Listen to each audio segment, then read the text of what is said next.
Hi everyone, ಹೇಗಿದ್ದೀರಾ ಎಲ್ಲರೂ ಚೆನ್ನಾಗಿದ್ದೀರಾ ಅಂತ ಅಂದ್ಕೊಳ್ತೀನಿ. ಮನೆ ಕಂಪ್ಲೀಟಾಗಿ ಎಲ್ಲ ಕ್ಲೀನ್ ಮಾಡ್ಕೊಳ್ಬೇಕಾಗಿತ್ತು. ಇದೊಂದು ಮಾಸ್ಟರ್ ಬೆಡ್ರೂಮ್ ಮಾತ್ರನೇ ಬಾಕಿ ಇತ್ತು. ಆಲ್ಮೋಸ್ಟ್ ಎಲ್ಲನೂ ಕೂಡ ಕ್ಲೀನ್ ಮಾಡ್ಕೊಂಡು ಬಂದೆ. ಸೊ ಈ ಒಂದು ಮಾಸ್ಟರ್ ಬೆಡ್ರೂಮ್ನ ಇವತ್ತು ಡೀಪ್ ಕ್ಲೀನಿಂಗ್ ಮಾಡ್ಕೊಂಬಿಡೋಣ, ಇವತ್ತು ಸಂಜೆ ಆದರೂ ಪರವಾಗಿಲ್ಲ ಅಂತ ಅಂದ್ಬಿಟ್ಟು ಆಮೇಲೆ ಮಾಡ್ಕೊಂಡಿದ್ದಾಯಿತು. ಹಾಗೆ ಡ್ರೆಸ್ಸಿಂಗ್ ಯೂನಿಟ್ ಕೂಡ ಕಂಪ್ಲೀಟಾಗಿ ಕ್ಲೀನ್ ಮಾಡ್ಕೊಂಡಿದ್ದಾಯಿತು. ಒಂದಷ್ಟು ಪ್ರಾಡಕ್ಟ್ಗಳೆಲ್ಲ ಎಕ್ಸ್ಪೈರಿ ಆಗಿಬಿಟ್ಟಿತ್ತು. ಯಾವುದೆಲ್ಲ ಬೇಡ ಅದನ್ನೆಲ್ಲ ತೆಗ್ದಾಕ್ಬಿಟ್ಟು ಬರೀ ಬೇಕಾಗಿರೋದಷ್ಟನ್ನೇ ಇಟ್ಕೊಳ್ಳೋಣ ಅಂತ ಸುಮ್ಮನೆ ಎಲ್ಲನೂ ತೊಗೊಂಬಿಟ್ಟಿರ್ತೀವಿ. ಬಟ್ ಎಕ್ಸ್ಪೈರಿ ಆದಾಗ ಬಿಸಾಕಕ್ಕಂತೂ ತುಂಬಾ ಬೇಜಾರಾಗುತ್ತೆ. ಸೊ ಎಲ್ಲ ಕ್ಲೀನ್ ಮಾಡ್ಕೊಂಡಿದ್ದಾಯಿತು.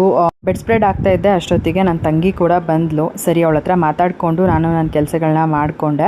ಆಮೇಲೆ ಸ್ವಲ್ಪ ಹೊರಗಡೆ ಹೋಗಬೇಕಾಗಿತ್ತು, ಬ್ಲೌಸ್ ಸ್ಟಿಚಿಂಗಿಗೆ ಕೊಡಬೇಕಾಗಿತ್ತು ಅಂತ ಅಂದ್ಬಿಟ್ಟು ಪ್ರಿಯಾಂಕಾ ಬಂದಿತ್ತು. ಸೊ ಅವಳೊಟ್ಟಿಗೆ ನಾನು ಹೋಗಿ ಬ್ಲೌಸ್ ಸ್ಟಿಚಿಂಗಿಗೆ ಕೊಟ್ಟು ಹಾಗೆ ಬರ್ತಾ ಬೇಲ್ಪುರಿ ಹಾಗೆಯೇ ಮಸಾಲೆ ಪುರಿ ಕೂಡ ತಿನ್ಕೊಂಡು ಬಂದ್ವಿ. ಸುಮಾರು ದಿನ ಆಗಿತ್ತು ನಾವು ಹೊರಗಡೆ ಹೋಗಿ ಈ ರೀತಿಯಾಗಿ ಚಾಟ್ಸ್ ತಿಂದು. ನನಗೂ ಕೂಡ ತುಂಬ ಬೇಜಾರಾಗಿತ್ತು. ಒಂಥರ ಏನೋ ಅವ್ರ ಹತ್ರ ಮಾತಾಡಿ ಖುಷಿ ಆಯಿತು.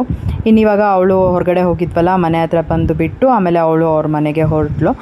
ಇನ್ನು ಸಂಜೆ ಪೂಜೆಗೆ ಅಂತ ಅಂದ್ಬಿಟ್ಟು ಜೀವನ ಹೂವು ಎಲ್ಲ ತರಿಸಿ ಇವಾಗ ಹಾರ ಎಲ್ಲ ಹಾಕಿ ರೆಡಿ ಮಾಡ್ತಾ ಇದ್ದಾರೆ.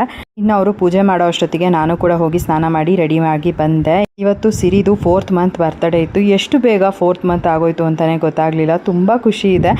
ಸಿರಿ ಬರ್ತಡೇಗೆ ನಮ್ಮ ಅಪ್ಪ ಅಮ್ಮ ನನ್ನ ತಮ್ಮನ್ನು ಕೂಡ ಇನ್ವೈಟ್ ಮಾಡಿದ್ದೆ. ಅವರು ಕೂಡ ಬಂದಿದ್ದರು. ಎಲ್ಲರೂ ಒಟ್ಟಿಗೆ ಸೇರಿ ಕೇಕ್ ಕಟ್ ಮಾಡಿ ಸಿಂಪಲ್ಲಾಗಿ ಸೆಲೆಬ್ರೇಟ್ ಮಾಡಿದ್ವಿ.